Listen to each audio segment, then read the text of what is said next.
Before we begin, we have a few reminders. Student leaders, thank you so much for your promptness. A few reminders before we will begin this session. Please be informed that this session will be recorded and will be shared to those participants who will not be accommodated due to Google Meet limited capacity. The recording will also be made available to those attending participants who will be experiencing unprecedented internet loss, disabling them to finish our session. Unless told to do so, turning on your camera is discouraged while the session is on progress to lessen our bandwidth use. You may only open your cameras when permitted and requested by the hosts. Please be mindful of your microphones in order for us to avoid noise interferences with the hosts, resource speakers, and other participants. Thank you so much.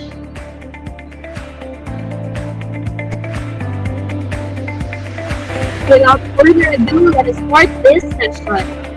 Welcome to the Senior High School Student Leaders Joint Session with the team Soaring High Student Leaders Leading with Conviction. I am Julian Carrillo Plus, and later on we will be joined by Victor Carol Rivera. We are your Masters of Ceremony. Passion, determination, will. Three things that define a great leader. And we are lucky enough to be invited to this event.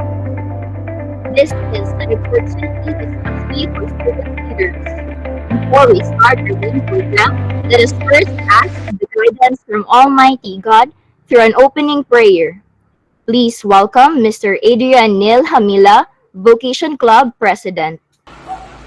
Let us put ourselves in the holy presence of God in the name of the Father, the Son, the Holy Spirit. Amen.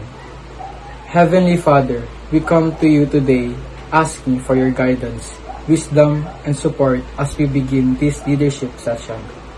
Help us to engage in meaningful discussion, allow us to grow closer as a group, and nurture the bonds of community. Fill us with your grace, Lord God, as we make decisions that might affect the students, staff, faculty of the University of Immaculate Conception, and continue to remind us that all that we do here today, all that we accomplish, is for the pursuit of truth, for the great glory of you, and for the service of humanity. We ask this through Christ our Lord. Amen. In the name of the Father, the Son, the Holy Spirit. Amen. Thank you, Mr. Hamila. Good morning, leaders. Praise be Jesus and Mary, now and forever. Stay awake, student leaders, because this is going to be a great and productive day. Surely we will learn so much from today's program. However, programs do not seem to be right without a warm welcome. Please welcome Ms. Kyra Montano, Peer Facilitators Club President, for her welcome remarks. Good morning! Praised be Jesus and Mary. I am happy and glad to welcome you all here at our Senior High School Student Leaders Joint Session with the theme of Soaring High Student Leaders Leading with Conviction. We are given this greatest opportunity to build and empower the ability to constantly evolving teams while maintaining team's harmony because it is necessary for us leaders. This joint session will be an amazing experience because this will teach us youth, us leaders, proper leadership, proper way to act in a situation, and how to find right and true answers in every question we ask. Today, we have 6 amazing speakers to talk about different things that is very important to build unity and camaraderie amongst us. Again, welcome student leaders. Let us continue to inspire others and lead with conviction. Thank you so much for that warm welcome, Miss Montano. And by the way, hey partner, are you feeling excited and ready for this event? Very much excited, partner. I am sure we'll learn so much from this event. Yes, of course naman, partner. And I am excited kasi napakahalaga ng event na to for student leaders because this event will enhance their ability to lead a group. Right, partner? Right, partner. Tamang-tama ka dyan. So surely they are partners, they are very excited. So without any further ado, let us start our main event to introduce our first speaker. Please welcome Mr. Frankie Tongo, the iMedia Club President. Hello, good morning, ladies and gentlemen. It is such a great pleasure for me to introduce one of our guest speakers for today, who's going to talk to us about the role of digital influencers and how youth seem to play an essential role in netizens' lives. Joining us today, the PLC head of Grade 12 and iMedia Club moderator. Let us all welcome Ms. Angeli A. Catamora. Good morning, everyone. I am Miss Angeli, and I will be the one to talk about the role of digital influencers. But before we talk about that one, I want to congratulate everyone, especially to our SSG officers and to our SSG moderators for their successful intramurals. Thank you, thank you, thank you. And congratulations to all winners and to our student leaders. And now, like what I said, I will be the one to talk about the role of digital influencers. First question, what do we mean by digital influencers? Okay, please comment your answers in our chat box. I hope you will participate. Again, what do you mean or what do we mean by digital influencers or influencers? Second question, who are the influencers that you are following? They said that person, we can identify the type or what type of person you are based from the influencers that you are following. So those kind of influencers that you are following will also determine of what kind of person you are. Third and last question. How does that influencer influence you in changing, improving, or in any ways when it comes to your life decision? Okay. I hope that influencers help you to become a good person, to have a good decision in life, and not in a different way. Okay, we have, or if we are going to talk about digital influencers, if we are going to talk about that word or that term, digital influencers are the people who build their reputation online. And as we are going to talk about influencer, yung familiar sa atin, di ba? Mga vloggers. And they are the one, of course, they are building their reputation online. It depends with their field of specialization. It depends with their content. And influencers, they are also the one who influence us. They can influence us in many ways. Diba? In many ways, it may be like to be a better person, to be motivated, to be inspired. But there are also some influencers that they are going to influence you to become someone you are not. What I mean is someone that is different from the real you. Okay lang sana maging different, di ba? Kung maganda naman sana yung kalalabasan. But if the result is bad, of course, it's not good. And now let us talk about the three types of influencers. So we have three types of influencers. Number one is by number follower. Second is by types of content. Third is by the level of influence. So now let us talk about number one, by the number of followers.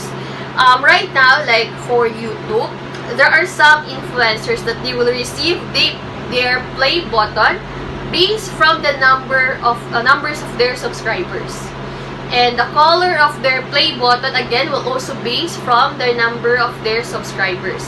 And not just for the YouTube, how we have the TikTok, Facebook, Instagram, Twitter. Actually, madami pa tayong mga platforms. And second is we also have by the types of content. So if you're going to say types of content, it may be about travel, Ang beauty, fashion, cooking, it depends. Yan siya, that is by the type of content. Third and last type of influencers, we have by the level of the influence. So by the level of the influence, we have different profession. Diba? We also have, especially politicians. Diba? Politicians, celebrities, different field of profession. Even kayo as students right now, you can influence someone. Diba? You can influence someone. So kami po, as teachers, we always need to be careful of things that we are posting sa social media, or even the things that we are saying to that student or to that person, kasi we don't know, baka we already influenced that person to do something. It's okay if we influence that person to do something good. What if may nasabi kaming mali? Diba, they're just going to say, sabi ni Miss Angeli, ganito ganyan, so I'm going to do this one. That's why, kami as teachers, not just for teachers ha, even sa other profession, we always need to make sure that what we are doing or what we are posting sa social media are good things. Or maybe if you can influence someone, I hope we can influence in a good way. Yan siya. Kayo po kamo po as students, as student leaders. Kasi, though you're just going to say, Miss estudyante lang man ko. No. Miss ka estudyante ka, you can still influence someone. You can influence your friends. Diba? Your sisters, your siblings. So, you need to make sure na lahat ng mga nakikita nila, hindi din pwede, not to the point na plastic ka na masyado. Not that one. We just need to filter. Diba? Filter the things that you want to share, things that you want to post. Yan. And we also have here the roles of digital influencer. What is your role as a digital influencer? Okay, number 1. Your role is to become a role model. Like what I said, I will call myself as influencer. If I will be an influencer or like as a teacher, I can influence someone, I need to make sure that I will also be a role model, a good role model. We are not going to say, teacher ka dapat ganyan, ka ganito, ganyan. No. Hindi kasi, it doesn't mean that teacher is perfect ka.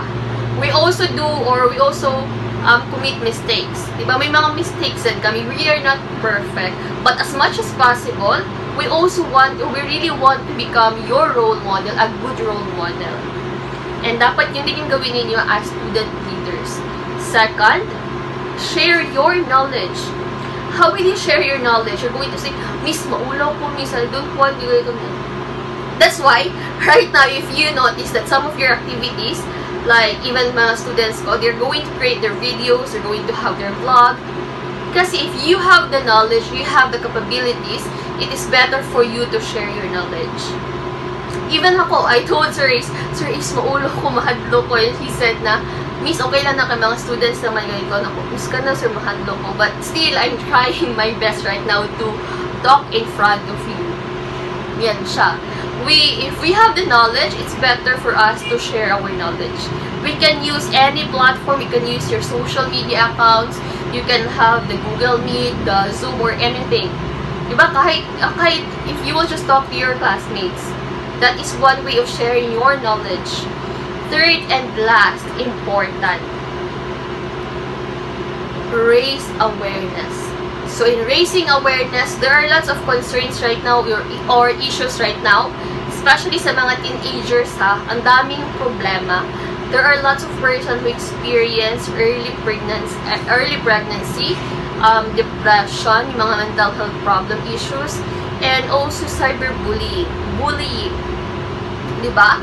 So kayo as student leaders, how will you use your platform to influence someone or to raise awareness about cyberbullying, depression, early pregnancy? How? What will you do as a student? As a student leader? So that is the question. Right now, I hope after this seminar or after this meeting, I hope you will try to think if what can you do to raise awareness to help others. Kasi kayo yung mga future leaders natin. Diba? So what will you do? I always tell my students before that, please, be careful of the things that you're posting sa social media, especially yung mga about depression na mga post. Kasi we don't know, baka there are some students or person who are just waiting for some news. So kung pwede, good vibes lang yung ipakita natin sa social media. So, again, there are lots of role of digital influencers. Ang dami. But for me, those three, yung tatlo na yun yung mga pinaka-importante talagang pag-usapan. You should be a role model. Second, share your knowledge. And please, in sharing your knowledge, please don't share fake news. Please verify the information before sharing. Third, raise awareness. Use your platform to raise awareness. That will be all, everyone. I hope you have learned something. Thank you very much. And God bless us all. This is Miss Angelique. Bye! Thank you so much, Miss Katamora. You know, as Miss Katamora said a while ago, it is important that we learn the world of influencer. You know, we have to be wise in choosing our influencer who really wants us to influence. And you know, sometimes as students naman, we are capable of anything. We are capable of influencing others in a good way. So always remember that, na hindi lahat ng pagkakataon, pili lang tayo ng pili ng influencer kung sino ang gusto natin mag-influence sa atin.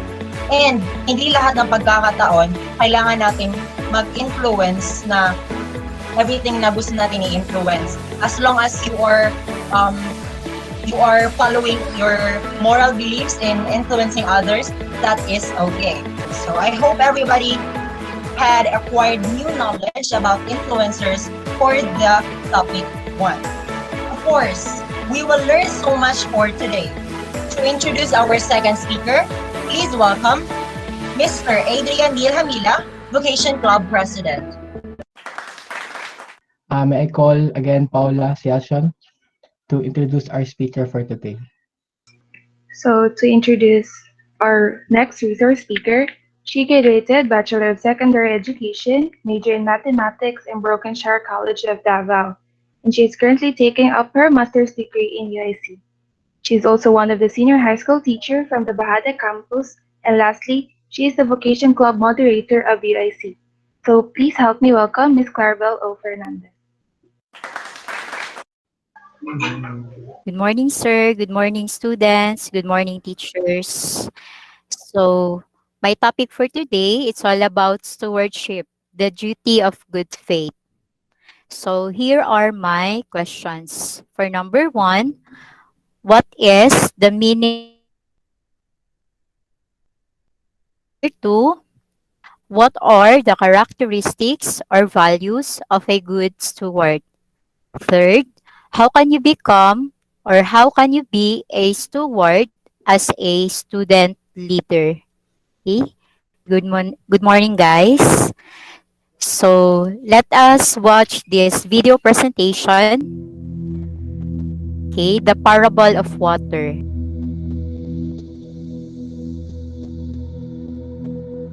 Stewardship. A steward is defined as a manager, a treasurer, or one who takes care of the master's business until he returns.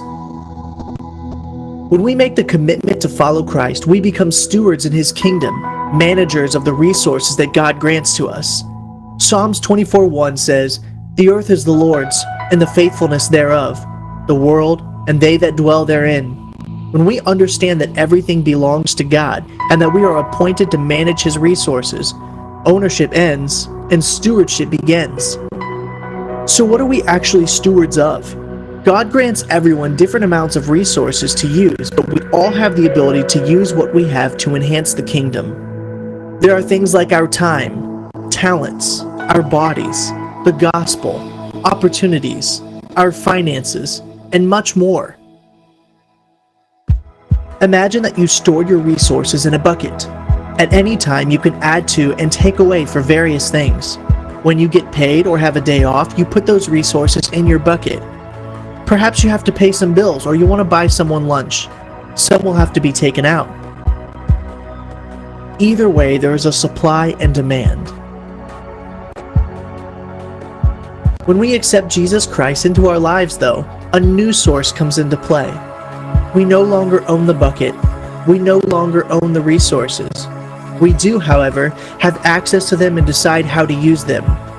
We are now stewards. Imagine all the amazing things we can do now. Think of all the people we could bless and all the ministries that could flourish. God's love can infiltrate every facet of our lives. Unfortunately, things don't always play out that way. We have a natural tendency to revert back to an ownership viewpoint over these resources that we're blessed with. The common misconception is, I earn this, I deserve this is mine. This mindset puts a lid on our bucket. We shut God out. This is the basis of poor stewardship. Now that's not to say that you can't still do great things with what you have, but you have removed God from the system and now have some resources being wasted. We aren't able to fully utilize all of God's blessings. We cannot serve two masters. On the contrary, however, when we remove the lid and submit fully to serving the Lord in every aspect of our lives, the dynamic of stewardship changes drastically. Our God is not a thief. These offerings, tithes, and sacrifices that we give to Him are going to be blessed and used in amazing ways to transform lives for the kingdom. He uses ordinary people to become extraordinary in a broken world that needs a foundation of love. By offering ourselves completely to His will, we allow the Holy Spirit to work transparently through us in a powerful way. Lives will be changed, miracles will happen, and ultimately broken people can learn that they are sons and daughters of a loving God. We will become great stewards. Our buckets will always be changing. In some cases, they will be empty. In others, they will overflow. In all cases, God will use us to do incredible things. Stewardship is a choice. Let's choose God. Okay, so that is all about the parable of the water, wherein it talks about what is stewardship all about. So it is really, it is very important. Stewardship is very important, which is part of our faith and relationship with Jesus Christ. So we are all allotted with different amounts of resources, and will one day we will be judged on how well we will use them. Okay, so according to Merriam-Webster, when we say steward, that is the office, duties, and obligation of a steward. That is the conducting, supervising, or managing of something, especially the careful and responsible management of something entrusted to one's care. Okay, so that is according to Merriam-Webster. And then we have here another definition of stewardship according to its theology. So in theology, stewardship is a theological belief that humans are responsible for the world and should take care and look after it. Okay, so of course, ano ba yung stewardship? What is that all about? So for my talk, we will discuss later the four principles of stewardship. So but before that, so what is stewardship? So stewardship simply puts its receiving, developing, sharing, and returning God's gift. Stewardship is taking responsibility for the gifts that God has given to us, which is everything, and using them well. We are stewards, not owners of the life God has entrusted to us. We are called to give back to God our time, our talent, and treasure. The spirituality of stewardship means if we claim to follow Jesus, we should be striving to live as a steward good stewards. God given us everything. We need to go on the mission to make the disciples of all nations. Our gifts is meant to be generously shared, not hoarded. Stewardship call us to make God our priority in all areas of our life. This is the way of living, not a temporary parish program. God never stops giving us opportunities, and it's up to us on how we respond to them. Okay? And then, of course, all of us receive very unique gift, which is very specific to us and to the personal mission God sent us. So, of course, etong mga gifts, which includes each minute of the day, our skills and our abilities, our families, our home, our job, and etc., even our personality and passion. With these gifts, we are called to grow and share them out of gratitude. So, of course, as God entrusted this to us, we we should learn how to understand and embrace this idea. And each of one of us are called to be a disciple and a follower of Jesus Christ. So accepting this invitation to be a disciple isn't just a one time, but that is our decision. Okay? So stewardship is a lifestyle that reflects who we are and what we believe. It goes beyond the mere sharing of our resources, but asks us to share ourselves, our time, our abilities, and our relationship. Okay, so let us talk about these four principles of biblical stewardship. The first principle is the principle of ownership. So according to Psalm 24, the earth is the Lord's and everything in it, the world and all who live in it. Okay? So according to this biblical verse, of course, we all know in the beginning of Genesis, God creates everything. And He puts Adam in the garden to work in it, to work it and take care of it. It is very clear that man was created to work. And that work is the stewardship of all the creation that God has given him. So just like in our um we can relate this one in sa school.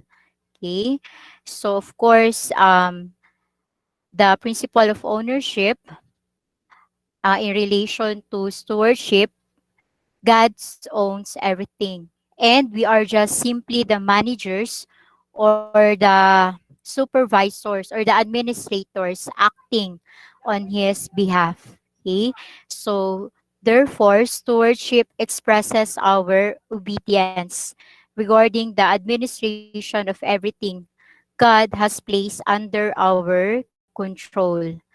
Okay, so stewardship, it is the commitment of oneself possessions to God's service, recognizing that we don't have the right of control over our property or ourselves. Okay? The second principle, sir, is the principle of responsibility. So again, according to Peel, he writes, although God gives us all things richly to enjoy, nothing is ours. Nothing really belongs to us. God owns everything. We're responsible for how we treat it and what we do with it. While we complain about our rights here on earth, the Bible constantly asks, what about your responsibilities? Owners have rights, stewards have responsibilities. Of course, we all know we are called as God's stewards to manage that which belongs to God. While God has graciously entrusted us with the care, development, and enjoyment of everything He owns as His stewards, of course, we are responsible to manage His holdings well and according to His desire and purpose. Of course, for example, we can relate this in our with our duties. You guys as a students, you all know what are your responsibilities as a student. Okay, so of course, becoming a student leader, of course, it requires a certain trait, a certain skills and abilities to become a true leader, especially at school. So of course, being a true leader, you should know what are the responsibilities that, for example, that the moderator will entrust in you. Okay? So for example, in relation to our yung sa SSG, yung sa intramurals natin, of course, you guys did a great job for holding this 3 days intramurals, which is very successful. Then each one of the students take their role. So, 'di ba, every one of you in the committee, they have their own tasks and responsibilities. So, tama yung sinabi in connection, yung sinabi ni Miss kanina, ni Miss Jaser, na if yung isa sa mga committees hindi take responsibility about his duties and obligation, of course, merong chaos na mangyayari. Okay, so dapat naka-stay in tune lang. Okay, so next, third third principle is the principle of accountability. Of course, itong the principle of accountability is that, of course, as a steward, that is one who manages the possessions of another. We are all stewards of the resources, abilities, and opportunities that God has entrusted to our care. And of course, um, each one of us will be called to give an account for how we have managed what God has given us. So we can relate this with the parable of the talents, in which God has entrusted authority over the creation to us, and we are not allowed to rule over it as we see fit. We are called to exercise our dominion under the watchful eye of the Creator, managing His creation in accord with the principle He has established. Of course, the principle of accountability, um, it gives us the idea that we should manage well the things that, for example, that the administrator, for example, I am an employee that the administrator has entrusted to me. So, for example, in a specific job, if merong work pinagawa, of course, you should take responsibility and accountability to it so that walang problem na mangyayari. So as a student leader, of course, you should be accountable in all the things na you will accomplish. For example, yung mga different tasks and duties. And then the last principle is the principle of reward. For the principle of reward, in Colossians chapter 3, verses 23 to 24, Paul writes, "Whatever you do, work at it with all your heart, as working for the Lord, not for men, since you know that you will receive an inheritance from the Lord as a reward. It is the Lord Christ you are serving." So, of course, the principle of reward. Um, for example, we can relate this sa Bible, wherein the Bible show us in the parables of the kingdom that faithful stewards who do the master's will with the master's resources can expect to be rewarded incompletely in this life but fully in the next. Of course, for example, um, we can relate this sa ating intramurals, 3-day intramurals natin.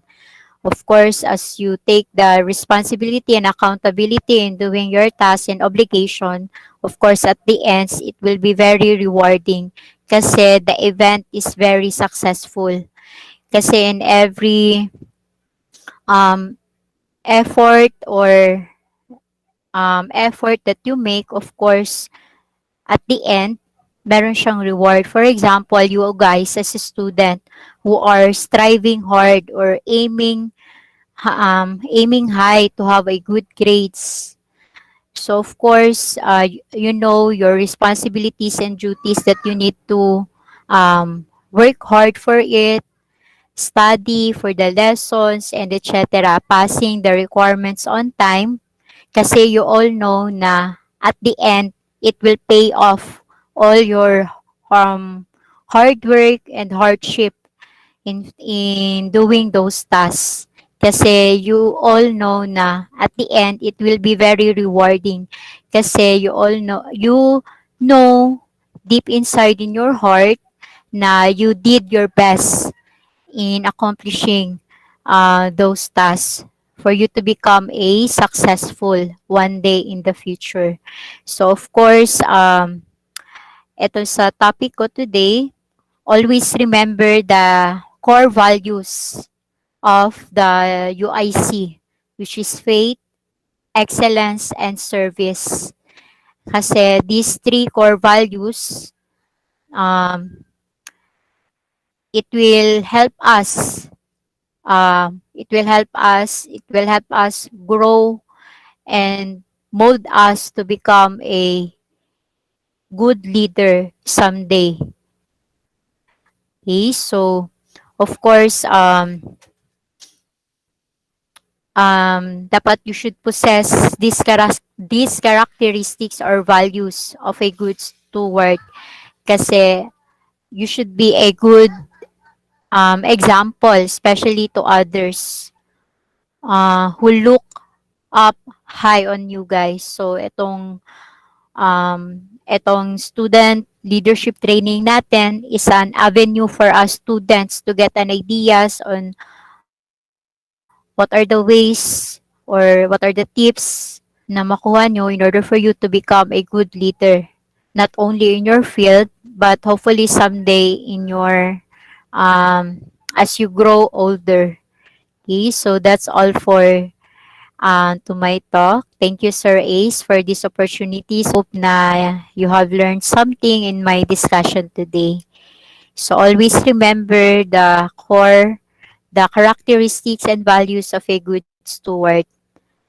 Thank you, guys. Thank you, sir.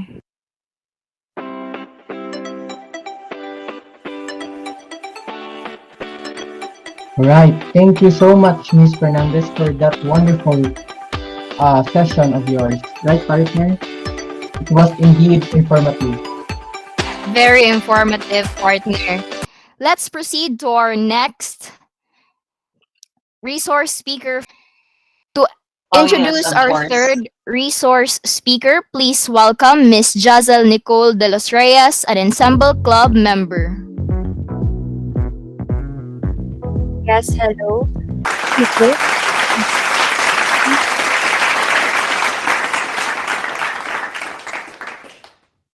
To introduce our next speaker, she is a Bachelor of Arts in Anthropology, cum laude, class of 2018 at the University of the Philippines, Mindanao. Now, she teaches Arts and Design strand specialized subjects, Practical Research 1, and Philosophy.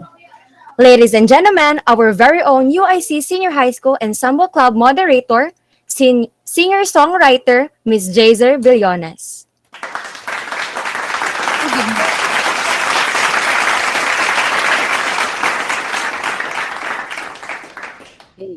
kuratan ta sa singer-songwriter, no? Good morning, everyone. Can you hear me right now? Yes, miss. Good morning. Yes, miss. Let me present Good to morning you po.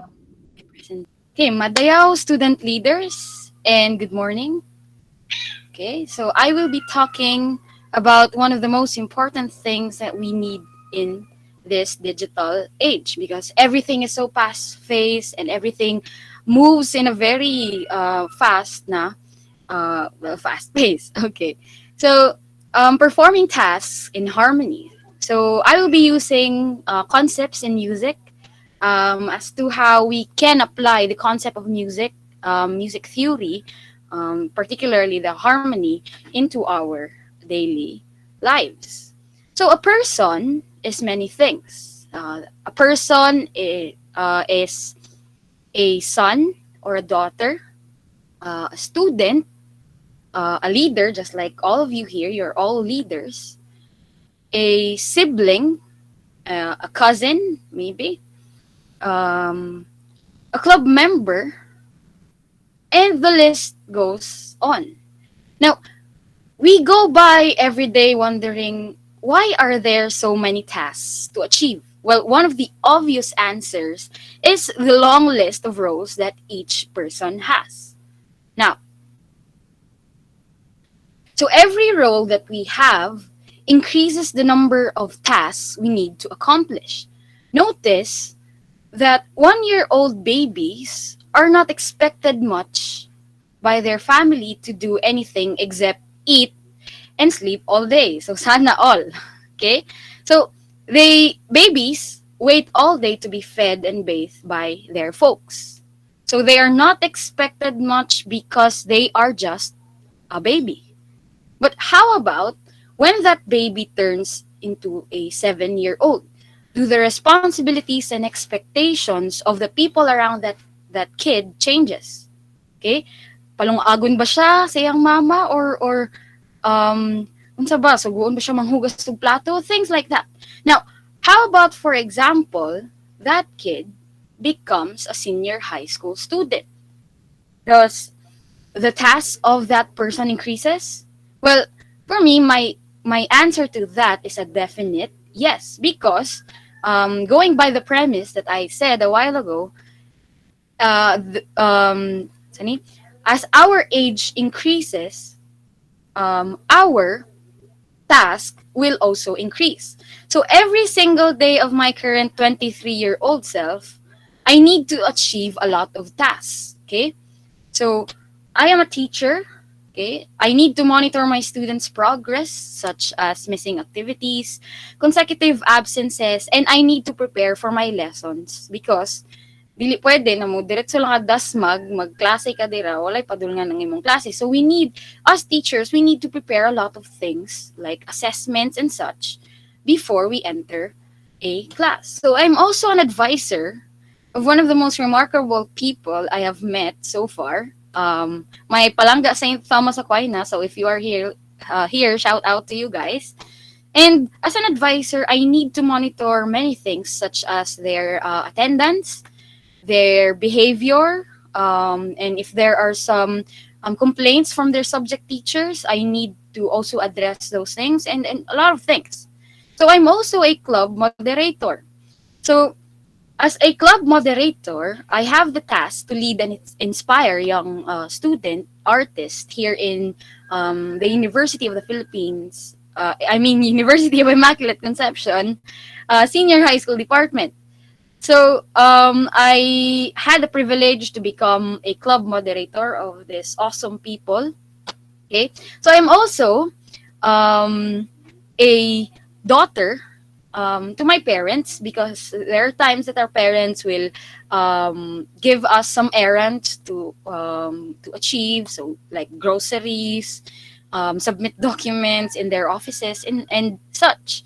And I also play a role of a sibling because I have 4 siblings, younger siblings, in which I have to lead them and to guide them in a lot of things. Okay. And also, I play the role of a mother. I'm not a mother biologically, but I play the mother's role to my siblings because my parents are not here in the Philippines. So we are the only ones left here in the Philippines.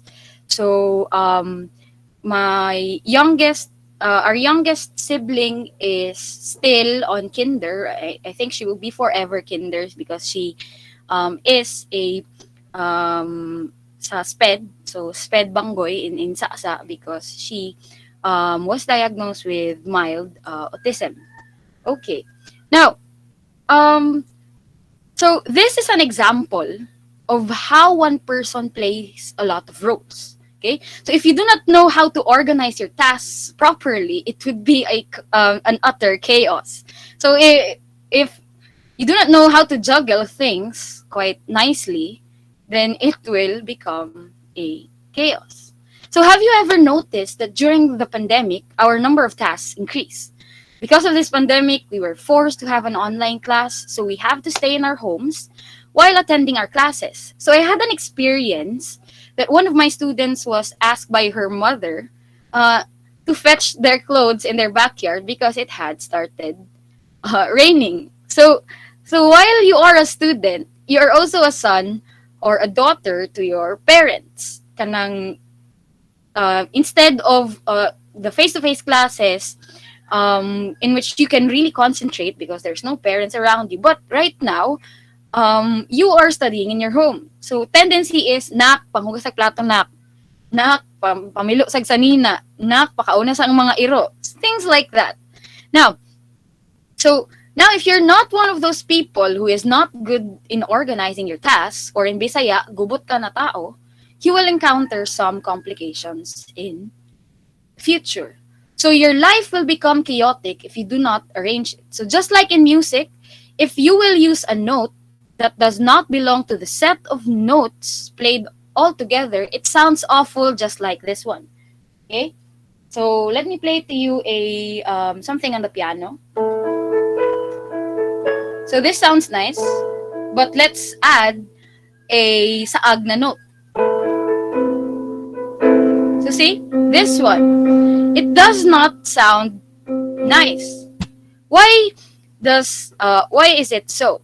Okay, why are certain notes when played all together sounds pleasing, just like this one? But why if we add saag na note, it sounds awful? Okay, masking one note lang na siya, it creates a very great impact on the mawala ang pagka-pleasing niya. So the answer here is the concept of harmony. So when notes are played all together simultaneously and it produces a pleasing effect, that's harmony. So this, it's harmony. Okay, so harmony is defined as a combination of simultaneously sounded musical notes to produce chords and chord progressions having a pleasing effect. So it is the sound of things that together that go together well. Okay, so the word together well. So it's important. This concept of harmony is important, and I will explain to you why is it important as you as a club member, part of an organization. Now, according to the Greeks, they believed, ancient Greeks believed that and considered as music to be the basis for understanding the fundamental interconnectedness of things in the universe. So this concept of connectivity is known as harmonia, and it is where we get the word harmony. So why is it that the heavenly bodies are not clashing with one another? Why are they following their own orbit? So the Greeks believe that there's this connectivity between music and how the heavenly bodies move about in the outer space. So also, Pythagoras believe that there is geometry in the humming of the strings. There is music in the spacing of the spheres. So what he meant by spheres here are the heavenly bodies. So there's this TED Talk that was facilitated by Matt Russo, an astrophysicist and also a musician, in which he collected data from the other planetary na mga systems, in which he translated their movements into a musical piece. And it sounds nice, okay? It follows a certain na rules in music, and that is why they are not clashing with one another, but rather they are orbiting harmoniously. Now, okay. Now, let's go to one of my favorite na mga figures in social sciences, Emil Durkheim. So, Emil Durkheim had this concept of social cohesion as the willingness of members of a society to cooperate with each other in order to survive and prosper. So, not everyone should become doctors. Dili pwede tanan sa society doctors lang. Kinsa ang magluto og pagkaon nato? Who will plant the crops? Who will sell mga like say food? Things like that. So there's a need for variety in order for a society to prosper. But at the same time, these members of society need to cooperate with each other so that the society will survive. So how do we make this cooperation? Through harmonizing with one another. Do not be that note na saag, okay? Like this one. This one. Do not be that note. Now, I have a question. If your life is to be translated into a musical piece, is it pleasing? Does it sound pleasing or does it sound disorderly? So only you can answer that one. So as a member of an organization, it is important that our lives are properly organized. So if the current status that you have will be translated into a musical piece, will it sound pleasing or will it sound disorderly? So it's important that we can perform our task harmoniously within ourselves, because if not, we can affect the people around us and we can become the pabigat in the teams. Now, we don't want that to happen, right? We don't want to become the pabigat in our team na ikaw ang reason na nahugno ang imong organization. So we don't want that to happen. Now, let us use an analogy to understand the importance of being in harmony with others while performing your task. So this is based on my personal experience as part of a musical band. So usually, a typical musical band is composed of a singer, an electric guitarist, a bassist, a keyboardist, and a drummer.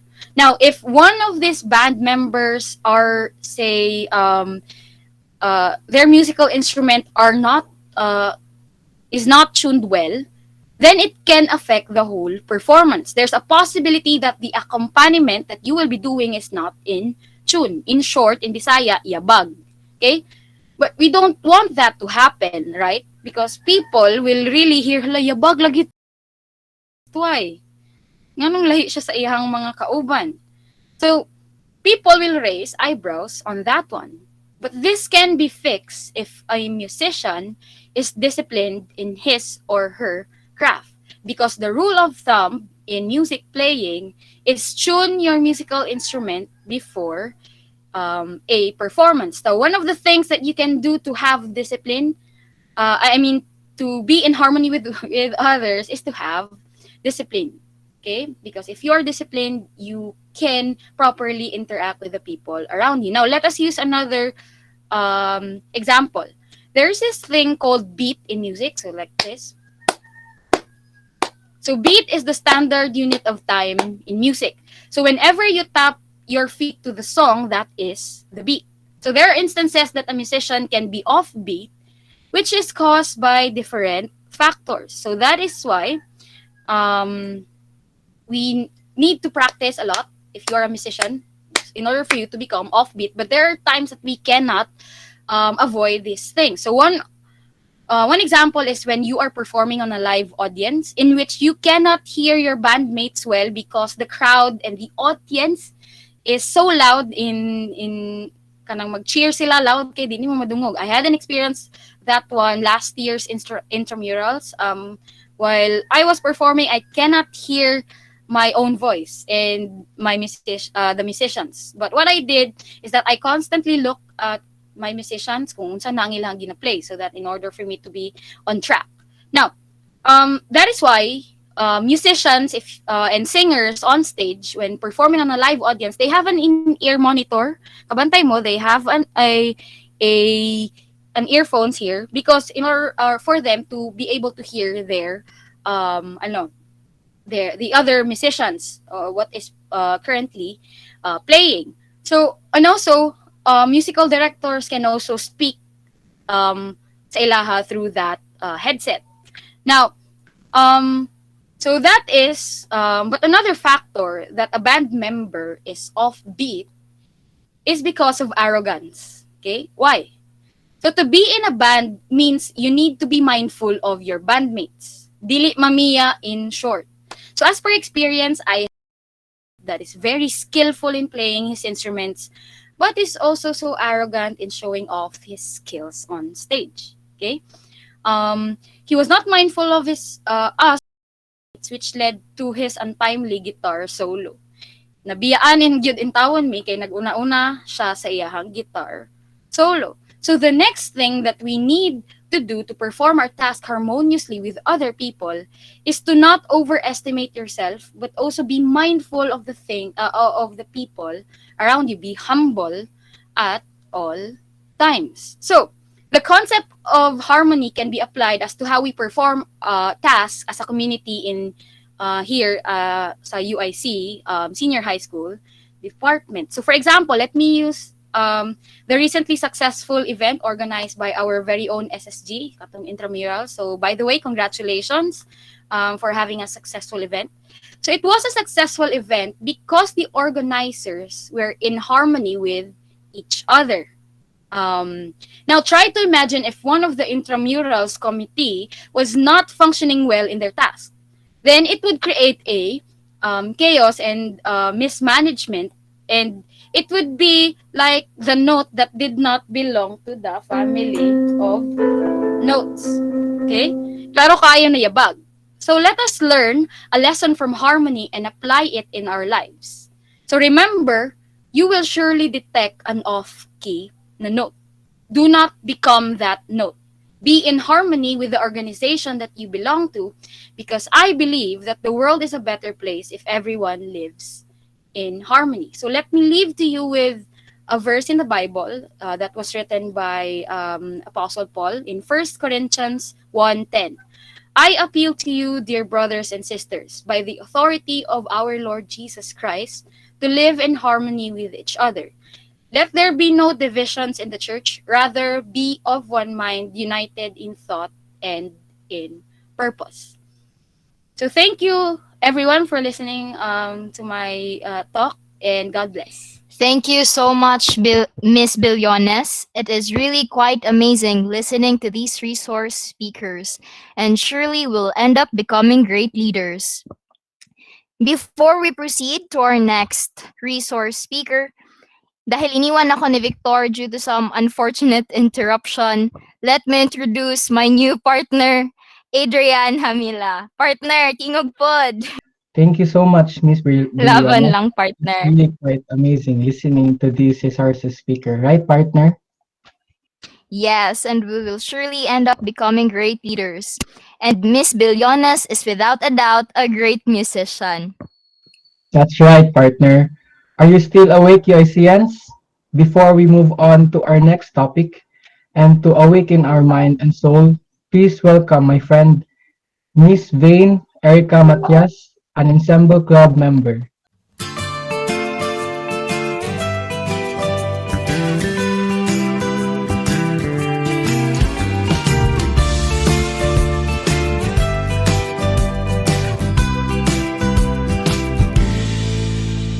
Wapo ka, hibaw ko dagha, kailanan ay mo pil na ko siya nabuang og tanto. Pero murag gamay pang imong igo na ko atik ra dako naman pud di ay ni ba. Hay lagi di ko na lagi ko di daan ran ako na silang dumugon ka aron dakso nila wisag hagon pa pero in town hangtod aping ramo ganahan pud ko madugol gamay ganahan utupad niya bukto nimo sa kuga agbay bitaw uy ang ako ra kay papicture ako nimo gwapo kadyot kani hinay ra kay 1, 2, 3 papicture ako nimo gwapo upload kay Facebook bahala ko sa ka-like na pud pasuya gud gamay sa uban abisag pinatakilid na lang papicture ako nimo kadyot kadyot gwapo kahit ako naglaray nung nagkagusto ni mo di maihap ka pinasalibo apil ako pero yung taon dili na lang kaayaw klaro kay pasimple na ning version na ako kay lagi kunoy lagi magiuwawan akong beauty kung ikaw ng topic perteng mangahis ko itong pangita kung wala ka pero suway pakita tagu-tagu pura kong drama ganahan po kong maduol gamay yan na ganing tutupad niya bukto nimo sa kuga agbay bitaw uy ang ako rakay papicture ako nimo gwapo kadyot ani hinay ra kani 1, 2, 3 papicture ako nimo gwapo upload kay Facebook bahala mo sa ka-like na pud pasuya gud gamay sa uban bisag pinatakilid na lang papicture ako nimo kadyot kadyot gwapo wapag apply ni siya give chance na pud in town diha sige na pwede ba ako na po'y magpatagad ako na po'y matupad papicture ako nimo gwapo kadyot rani hinay ra gani 1, 2, 3 papicture ako nimo gwapo upload kay Facebook bahala mo sa ka-like na pud pasuya gud gamay sa uban bisag pinatakilid na lang papicture ako nimo kadyot kadyot papicture ako nimo kadyot kadyot papicture ako nimo kadyot kadyot gwapo.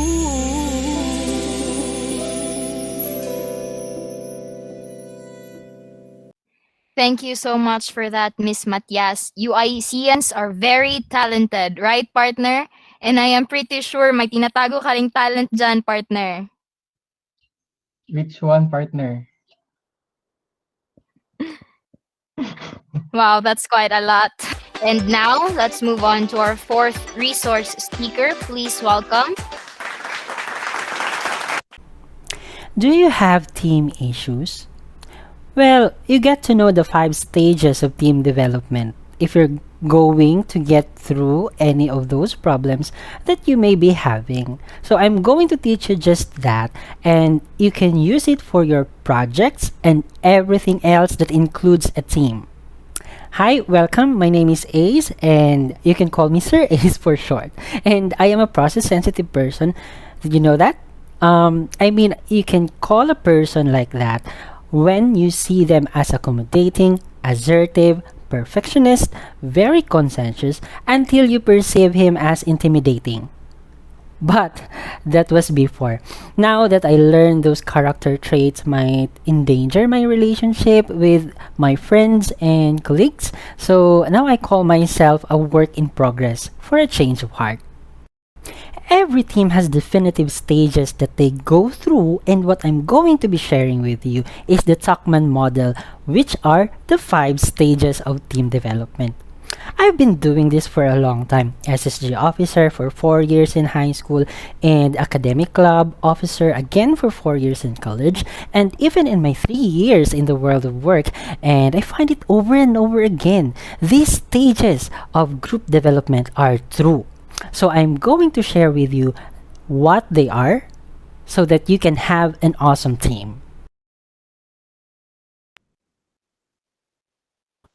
Okay, Jan, can you pause for a while?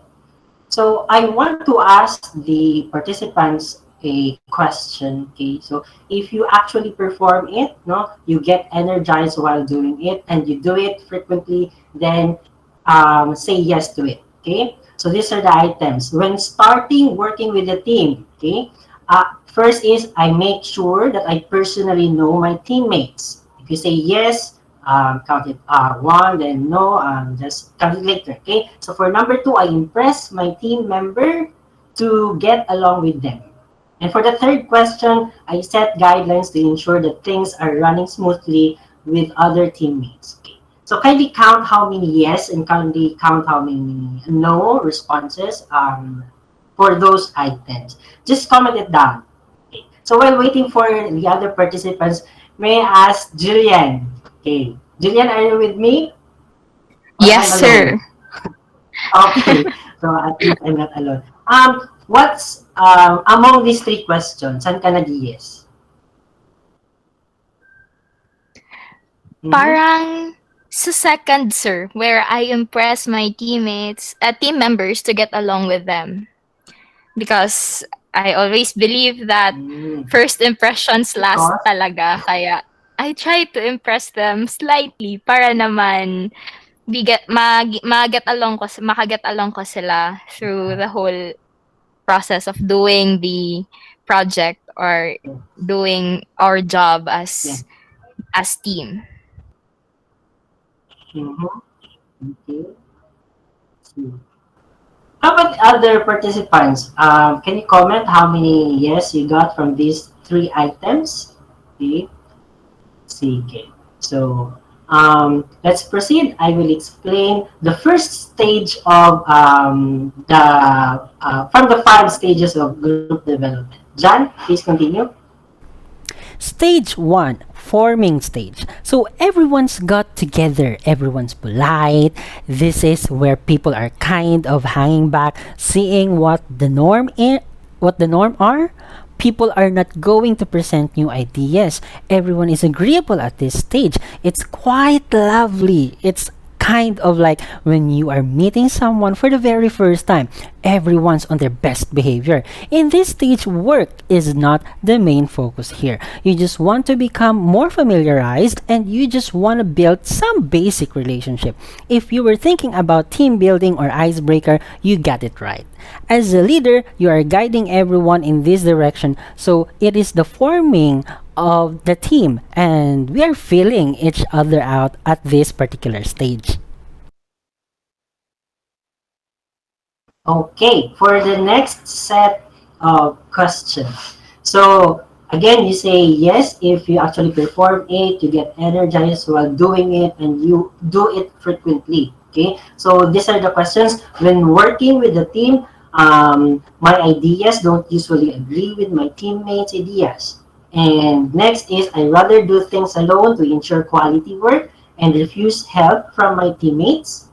And last is our responsibilities often overlap, okay, with each other, causing arguments and delays. Okay. How about let's ask Adrian.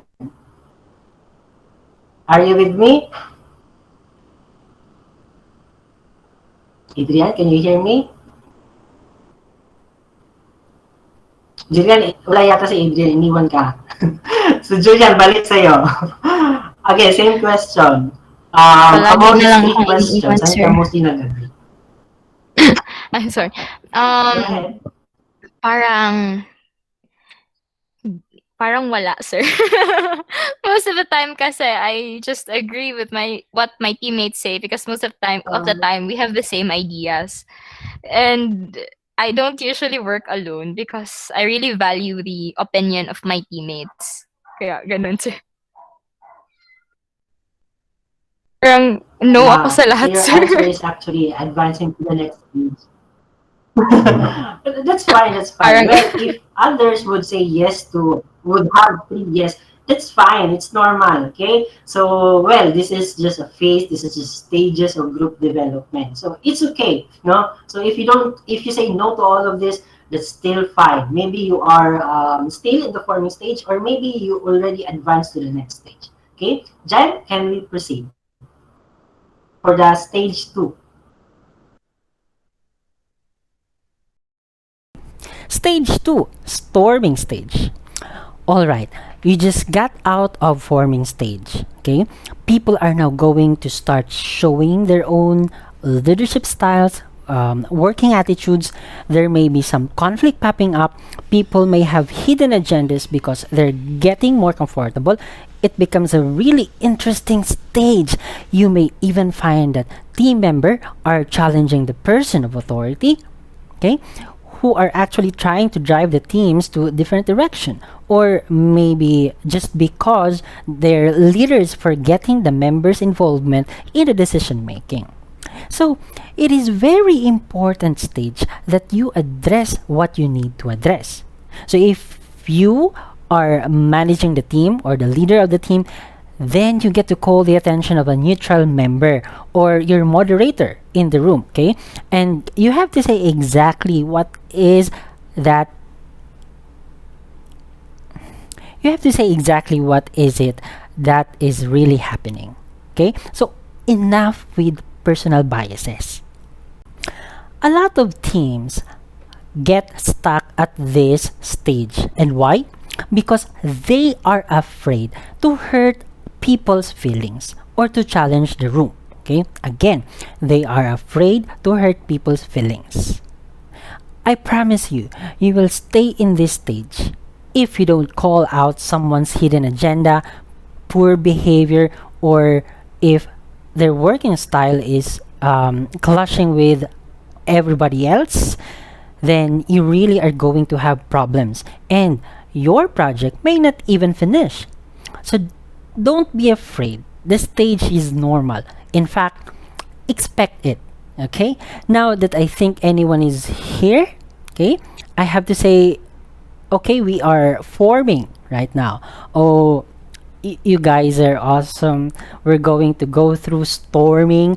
Just know we're all one team, okay? One UIC. We'll get through it together. Just learn to communicate well with each other.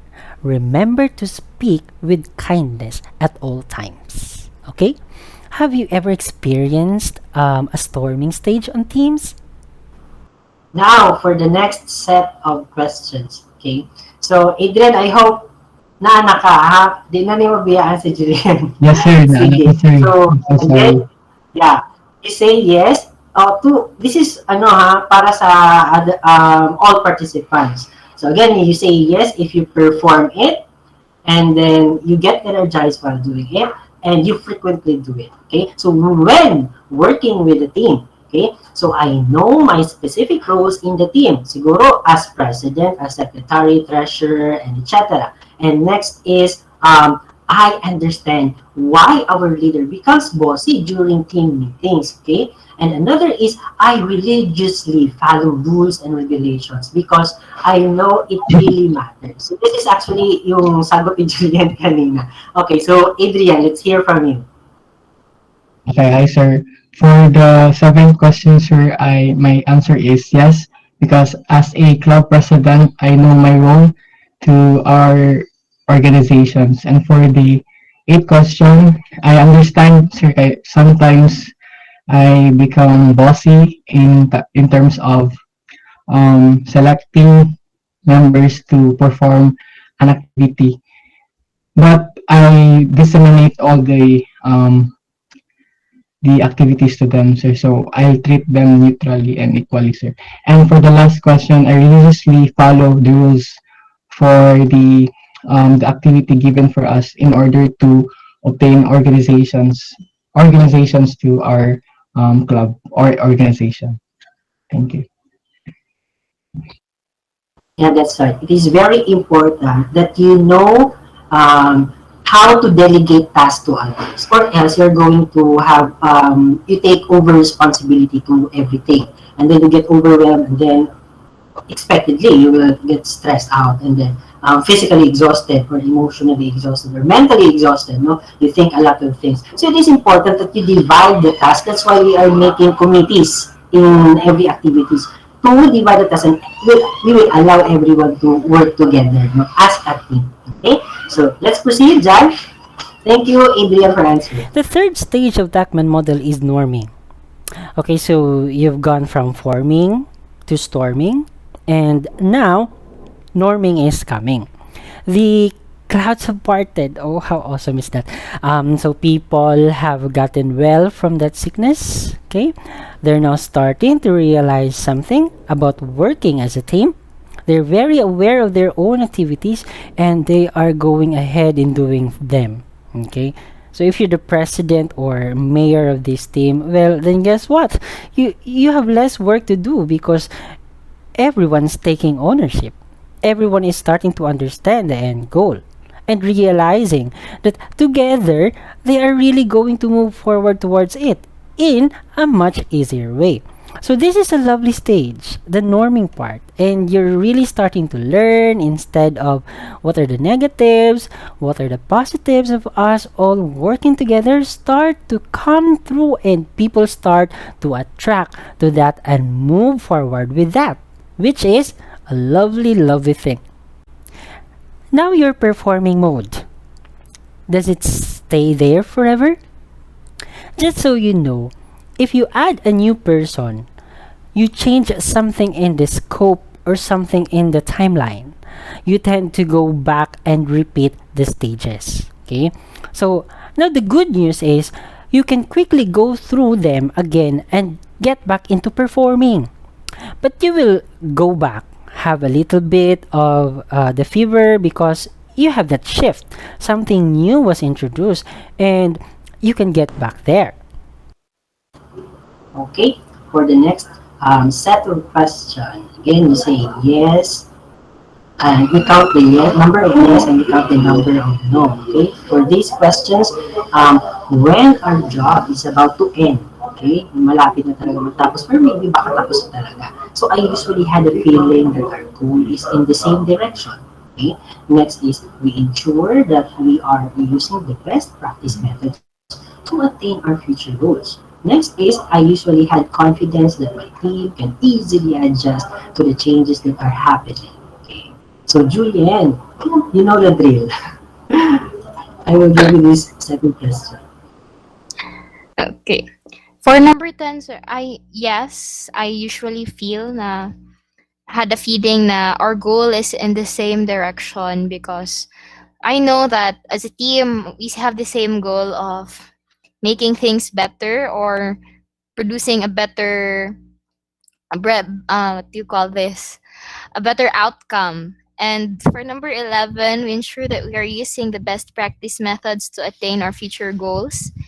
Yes, because yeah, we have to follow the rules and also para iwas cheating or so what do you call that? Para iwas din gulo. So we have to use the best practices and methods talaga and also have teamwork. And I usually had confidence that my team can easily adjust to the changes that are happening. Yes, sir, I totally agree with this, especially with the recently concluded intramurals. Despite the challenges, especially the internet connections and all that, busy schedules also for the academics and finding the participants for each event, kaya yun talaga, I have confidence that we can pull through and we did it. That's all, sir. Yes, I commend the efforts of the moderators, of the SSG, and other committees, and also those students who are behind this success. No, I just have some comment with this number 11. We ensure, no, not 11. Submit lang. Okay, I think this is from the questions kanina, no, na I religiously follow rules and regulations, something like that. Are you watching Naruto? What Naruto said to Kakashi regarding rules, no? Ang sabi ni Naruto dun kay Kakashi, rules are important, no? But it doesn't always that matters. No? We still have to consider others' feelings, we still have to consider others' perspective, individual traits, no? Our individual uniqueness, we still have to consider. And now, kasi tapos na tayo dun sa norming, no? And then, we are now on performing the task. Okay, so we're about to end, no? Sige, let's continue. Chan, play the video. The stage 4 of the Tuckman model is performing. So, I'm telling you, this is the most amazing part. If you're ever leading a team to be in this stage, it doesn't always happen, interestingly enough. This is like the clouds have parted, angels coming down, harps are playing. It is beautiful. Everyone together is synced. In fact, people stop thinking of themselves as individuals and really start thinking of themselves as part of a collective group. People start helping other people, even though they are less capable of helping. They will still take on extra tasks. Why? Because they understand the bottom line. They get what we have to work together as a team. And we need to ensure we do it collectively and you actually start to have a lot of fun. Some great friendships and connections starts to develop here as well because you're acting as one unit. It is a blast. When I'm on teams and we're in performing mode, I love it. Stage 5, adjourning. Sometimes we don't talk about this stage enough, okay? So we just kind of talk about the first 4 stages. But this stage is an interesting one from the perspective of you are closing things off, okay? Are you remembering some of the clubs or SSG farewell party? Okay? People are now departing. And if you were performing for a very long time, there is some sadness that you are not going to be with these people constantly like you were before. And you have such a great rapport and working relationship, and you've got so much done that there is a sadness for sure. Did you know someone like former officer visiting your offices, no? Your ates and kuyas, alumni, no? Wanting to join your activities.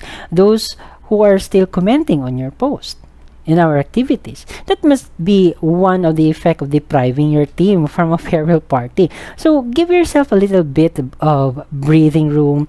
Help your team out. Maybe do a celebration, which would be a real cool thing. Okay? Acknowledge all the great work people have done and realize that that's normal to feel that way. Okay? So if things are going great, you are going to be a little bit sad.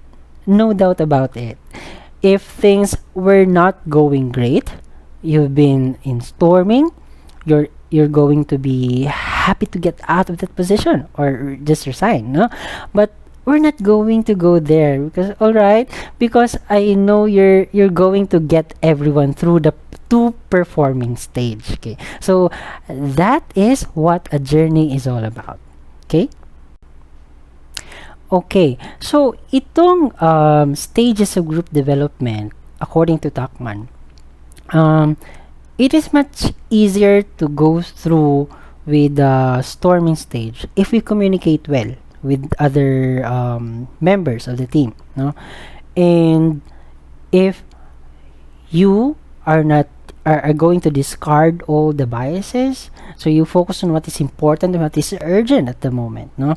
So I think even if you don't know these stages, but it actually exists, no? And you can see, or maybe you can experience that already, that it is happening in all teams, no? Kaya lang may iba na nade-delay dun sa performing, okay? Or baka yung iba naman still on the first stage, or maybe others are already advancing to a later stages. Okay, but again, ang sinasabi doon na pwedeng bumalik yung stage, bumalik kayo doon sa first stage when it comes to there's a new member, there's a change, okay? But you can go through it pa din kasi nadaanan nyo na yun, okay? And for the adjourning part, okay, we have this thing, we call it clinicking, okay? So when we do regular clinicking, we discuss all the comments and suggestions from the evaluation of the activity, and then we discuss also what are the things that we need to improve for the next activity. So if you do regular clinicking, everyone will be recognized kung ano yung magagandang nagagawa nila, kung ano yung mga na-appreciate ng mga students, kung ano yung, we do regular clinicking using the evaluation results. So that's why it is important to have an evaluation every after the activity, so that it will become your basis for improving your future activities. So I hope, I wish you good luck, no, in your teams. And again, hindi lang ito dun sa officers, hindi lang ito dun sa pagiging student leader, no, but you can also apply this, or this model can also be used to understand your teams or groups that is formed for academic purposes, no. For example, research, no, ang nangyayari lang sa research, nandun sa storming kasi after that hindi na nakaka-advance for the next stage because they focus so much on the problem and not on the solution. So again, it is important to focus on what is important and what is the urgent. So if you know what are the important and what are the urgent, you should make it as your first priority.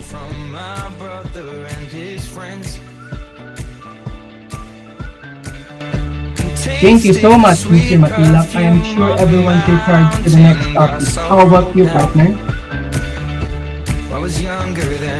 Well, yes, partner, I surely am recharged with fresh ideas, and I am certain that these young student leaders are recharged too.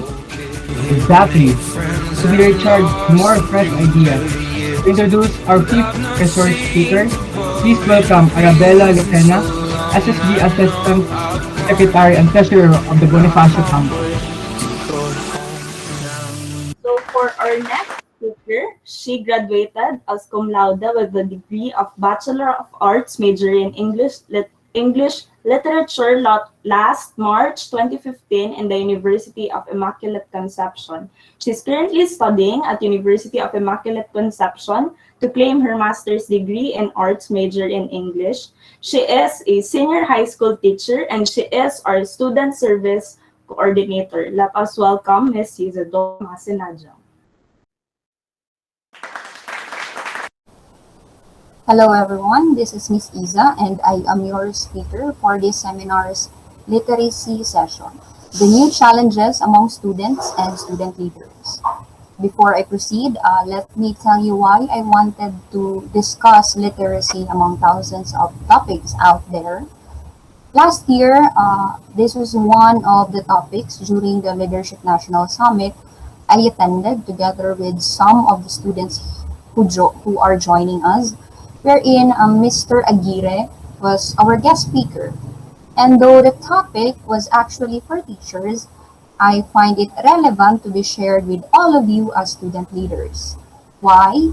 Simply because during this pandemic, the constant variable that we always face is literacy, whether on knowledge, communication, media, or everything boils down to literacy. Though, of course, it does not mean that we should only understand it because of the current situation, but somehow this pandemic manifested its necessity. However, with the limited time also we have for this session, you might as well treat this as some kind of an overview and know within yourselves what literacy exactly means to you. So let's begin, and I hope you would have a good time with me in learning with it. Let me share my screen.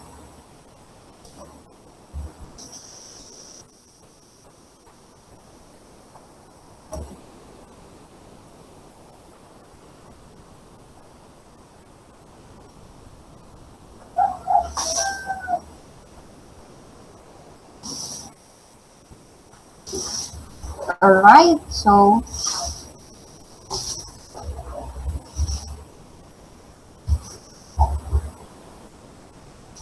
literacy. But let's begin with a story. And I would like for you to answer the question that I will be giving afterwards. But let's keep the answers to ourselves, okay?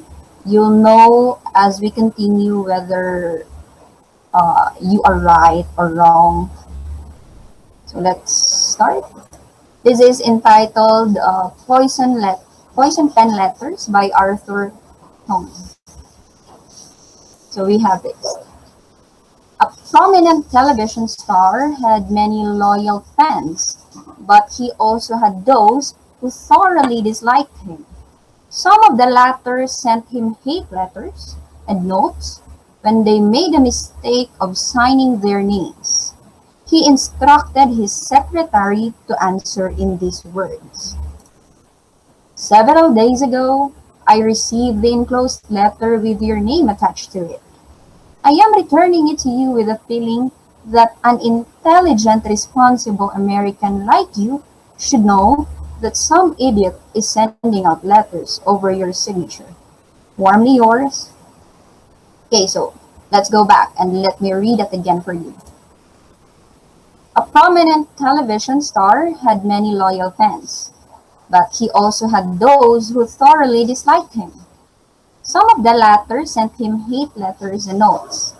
When they made a mistake of signing their names, he instructed his secretary to answer in these words. Several days ago, I received the enclosed letter with your name attached to it. I am returning it to you with the feeling that an intelligent, responsible American like you should know that some idiot is sending out letters over your signature. Warmly yours. Okay, now, the question is, who is the antagonist of the story? So it's quite literary, no? But yeah, okay, you can think of who is the antagonist. You don't have to answer through the chat. Just keep it among yourselves. Now, okay, so some of you might have said that the villain is the superstar, since being a star comes with a possibility of being hated, and it comes with a job. But let's go back to the story. Did the story mention that he did something to be hated? I think not. So the answer is a no. He is not the villain. But if your answer are the anti-fans, so let's assume that the people who are supposedly writing those letters, we call them anti-fans in this context. You are still wrong. Why? Because a villain is supposed to be an antagonist an antagonist is supposed to be someone who is compelled with a desire to commit an act of cruelty. However, in the context of the story, that certain motivation was not manifested. Okay? It is actually how literatures are often analyzed. We don't create suppositions, we don't try to analyze beyond what is given on the text, but there are more explanations to that beyond the time that we are given. So as of now, let's proceed with how is this all connected with literacy. No? Literacy is traditionally defined as the ability to read, write, and use arithmetic. It expanded into the ability to use and comprehend language later on. especially that we are already on the 21st century and the demand in terms of skills went beyond just reading and knowledge per se. Now, it of course begins with understanding the basic skills like reading and decoding written text and completely comprehending a text underlying meanings. Kasi if we wouldn't be able to read what is given, the data given, or the information, we wouldn't be able to decode it. Without decoding it, we could not comprehend it. Okay? Thus, fluency and literacy in that manner will not be achieved.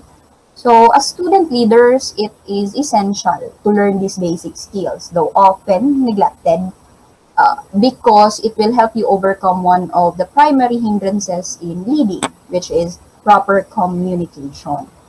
With that being said, before decoding a text, always be careful in identifying what type of text you are reading. Is it literary or informational? Why?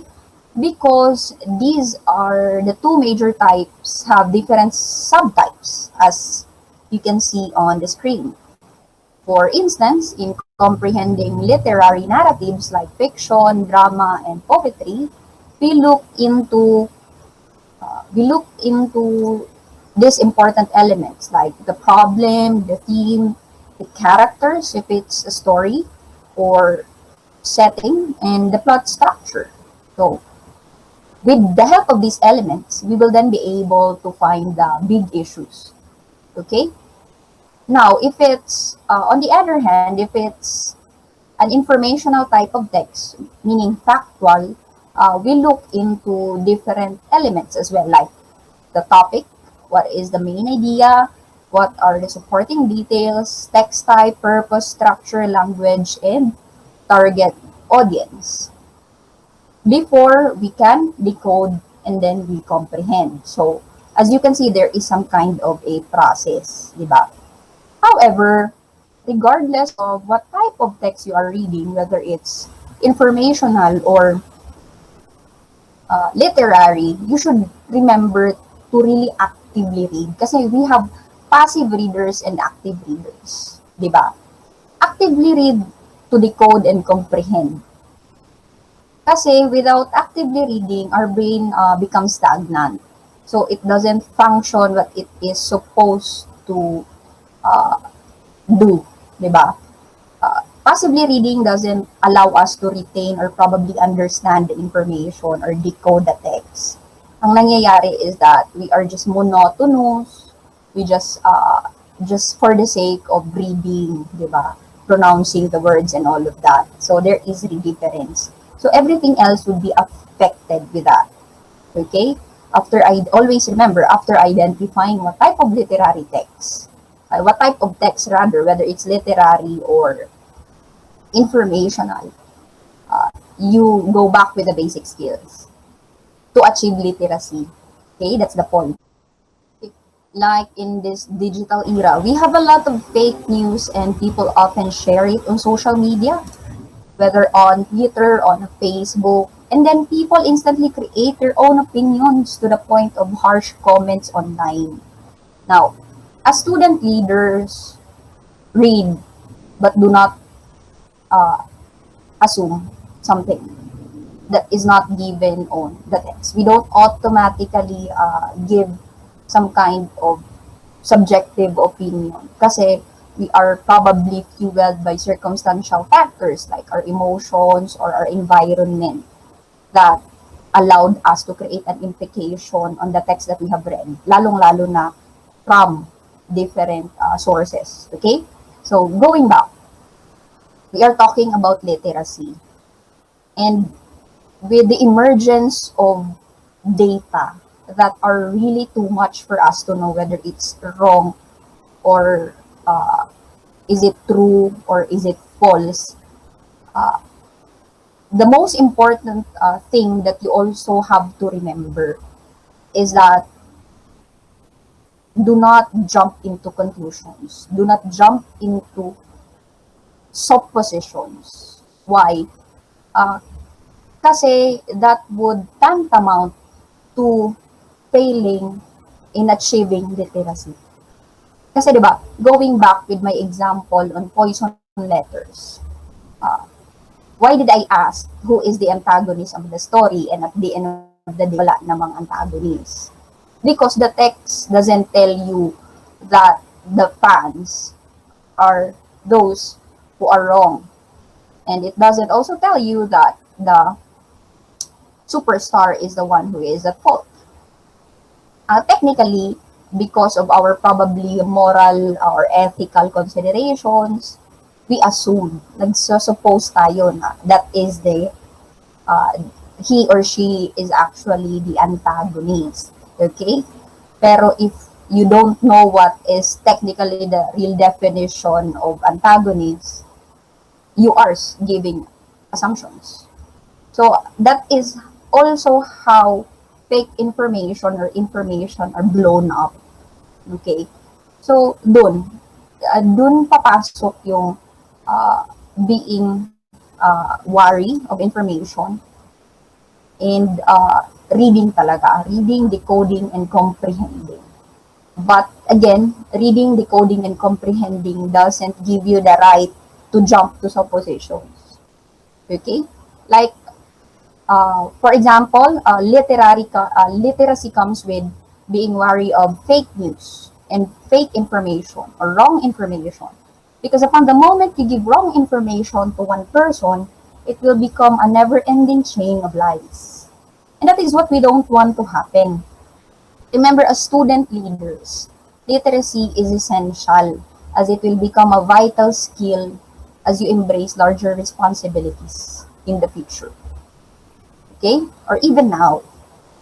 So, I would end with this quote by Margaret Fuller. Today a reader, tomorrow a leader. Okay, that's all about literacy that I would like to share with you, and I hope you learned a little something.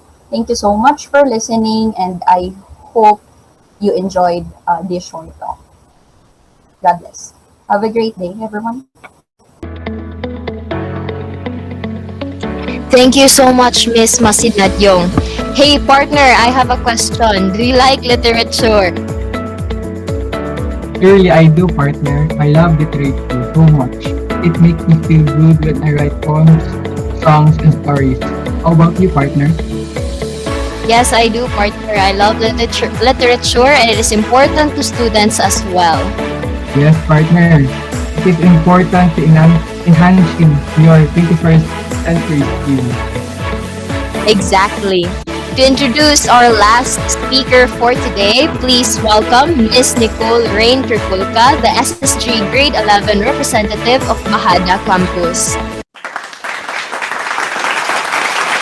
Our last but not least speaker for today is an outstanding faculty member that served the university for over 30 years. A science, technology, engineering, and math specialist, a coordinator of student services and activities, a doctorate degree holder on philosophy in education, major in educational leadership, and an excellent educator in her subject after she passed PBET. Moreover, she attended multiple professional trainings such as PEACs, PASCO accreditorship, and related trainings to her subjects. She is a loving mother and wife as well as a radiant worker in the faculty and SSG with an amazing personality and leadership. Let us all welcome Dr. Nora Jovina Alboras. Good morning, everyone. Praised be Jesus and Mary. But before I start, allow me to thank the organizer of this, Sir Ace Patilak. Thank you for allowing us to be part of this webinar. My topic is about Keep Soaring, Pursuit of Leadership Excellence. But allow me first to define what is leadership. Leadership is the art of motivating a group of people to act toward achieving a common goal. What kind of leaders do we need in order to achieve our common goal? Now, here are 10 student leader qualities. Arguably, People who are effective, those who have a goal in mind and are able to reach it by inspiring and persuading others to join them. So what skills does a good and effective leader possess? Now here are the 10 qualities of a good leader. Well, the business of the world may disagree slightly about the definition of a leader. They tend to more or less agree that a good leader is goal-oriented, honest, hardworking, willing to serve others, a good listener, a good communicator, a good decision maker, encouraging, positive, and responsible. So let me discuss this one by one. One is they are goal-oriented. The very essence of leadership is that you have to have a vision. You can't blow an uncertain trumpet. That's true, according to Theodore M. Husberg. We have always this goal to achieve. Student leaders understand the lesson objective and are driven to get there. They desire personal success and intrinsically set their own goals beyond the ones set by the teacher. Even if the teacher sets, still the student leader has his or her own goal to achieve. Two, they are honest. To be persuasive, we must be believable. To be believable, we must be credible. Correct. Credible, we must be truthful so that others will trust us, according to U.S. journalist Edward R. Murrow. Honest student leaders are committed to doing their work ethically. The rest of the class knows they can trust the student, either in personal relations or when working on group assignments. If someone in the class does try to cheat, this leader will call them out on it, or at the very least refuse to go along with it. Third, they are hardworking and persevering. A person always doing his or her best becomes a natural leader, just by example, according to Joe DiMaggio. Hard work is contagious, correct? If one student is working hard and shows a true passion for the subject, they'll inspire others to believe that they too can and should strive for excellence. In short, hardworking student leaders inspire and push their classmates to do more. The more they see in the leaders, the more they are inspired to do the same. Fourth, they serve others. A leader is like a shepherd. He stays behind the flock, letting the most nimble go out ahead, whereupon the others follow, not realizing that all along they are being directed from behind, according to Nelson Mandela. Leaders want what is best for others and are willing to go out of their way to serve those in need. In a classroom setting, this is best seen through acts of kindness or selflessness. For example, if someone being bullied, unlike students who stand idly by, a student leader is likely to step up and put an end to it. So you are there to mediate, not to add fire. 5, they are good listeners. The ear of the leader must ring with the voices of the people. Former U.S. President Woodrow Wilson. Student leaders care about and listen to the thoughts and concerns of others in their group, whereas some students may only feign interest in others' problems. A good student leader is likely to show a genuine interest in and desire to help others. In group work, they're also more receptive of others' feedback and willing to compromise. That's why we have the saying, a good leader is a good follower, likewise, a good listener. 6. They are good communicators. 90% of leadership is the ability to communicate something people want. U.S. Senator Dianne Feinstein. Student leaders communicate their ideas to the rest of the group. If they have an idea of how things should be done, they make their suggestions known in an open and respectful manner.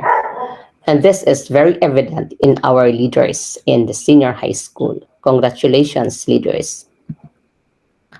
7, they are good decision makers. The most difficult thing is the decision to act. The rest is merely tenacity. According to Amelia Earhart, student leaders evaluate a given situation and come to a well-reasoned conclusion about the best course of action. Ultimately, good decision-making stems from a high sense of responsibility, a strong sense of direction, and the ability to think quickly, even under pressure. That's true. But what I appreciate so much in these leaders are they also listen to the suggestion, to the comments of the admin. So because there is always a need to listen to others for what is good for the department, for senior high, and for the studentry. 8, they are encouraging. I think one of the keys to leadership is in recognizing that everybody has gifts and talents. A good leader will learn how to harness those gifts and toward the same goal. That's according to U.S. Secretary of Housing and Urban Development, Ben Carson. Student leaders recognize that everyone has strengths and weakness.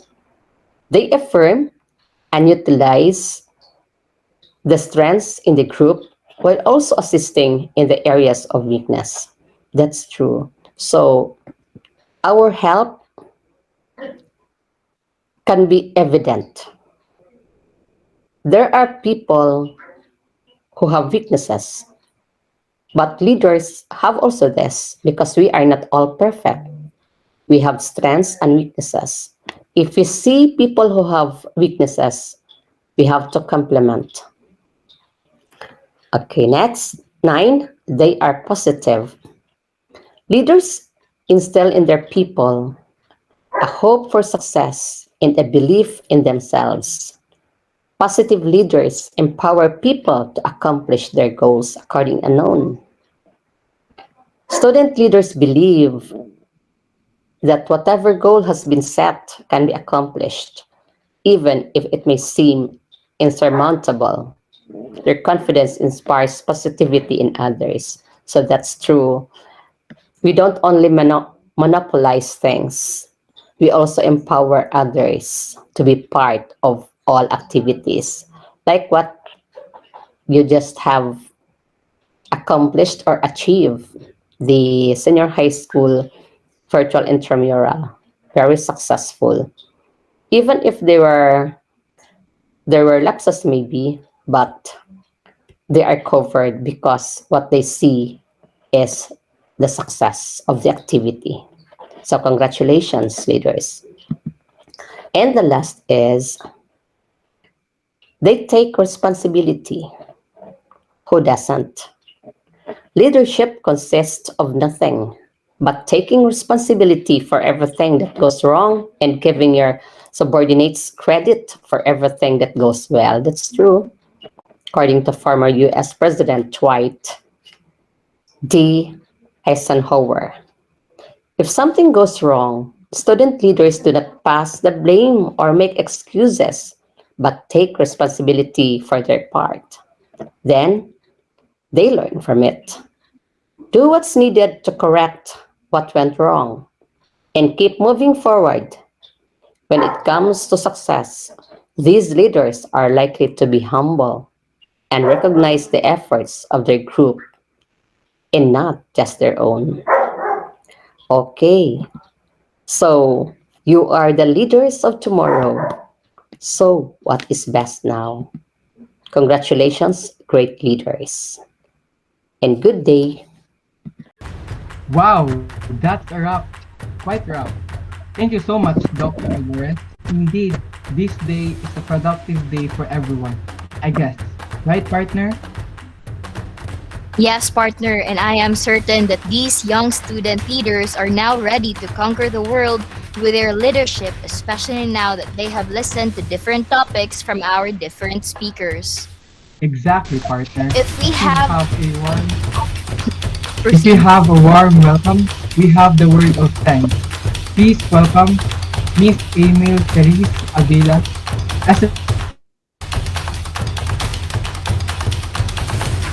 SSP President of the Bonifacio Campus, and Miss Princess Maria Humawan, SSG President of the Bahada Campus. Wise leader that I look up to used to say, "You do something not because you have to do so, but because you think it was the fitting right thing to do in that moment." Being a leader does not mean being the perfect person for the job. Instead, having the courage to take this enormous duty, having the capability to decide, and being able to keep going amidst obstacles. At this moment, I would like to thank all of our inspiring speakers, influencing promising students to always be better, to be more, and to make great things happen. Anyone can still make a difference no matter what imperfection there is. To all the people who attended this gathering, having the will to be all those things.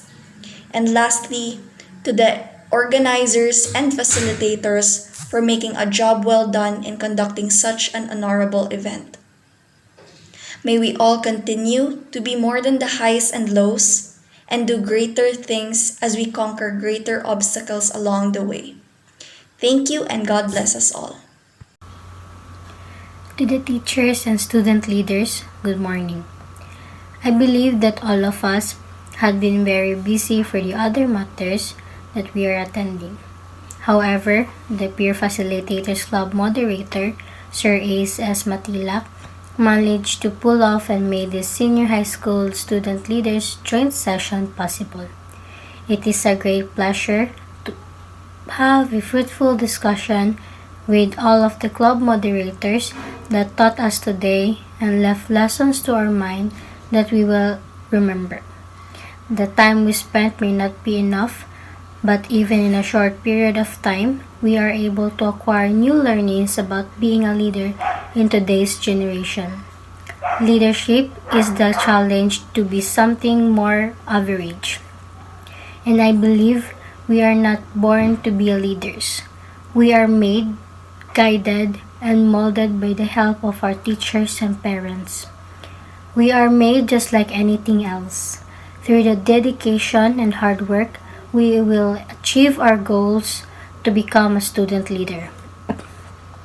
I would like to end my remarks by saying our thanks to everyone for taking part in this event. On behalf of the Bonifacio SSG officers, I would like to express our appreciation to all of the participants from the different club officers and classroom officers for taking a time out of their busy schedule, and also of the club moderators, Sir Ace Matilak of Peer Facilitators Club, Miss Angelica Tamora of iMedia Club, Miss J. Serbillones of Ensemble Club, Miss Isadora Masinajong of SSG Bonifacio Campus, and Dr. Nora Jovina Albores of SSG Bahada Campus. Thank you for the efforts, time, and for imparting us this new knowledge that will help us to become a better student leaders. Thank you, and may God bless us all.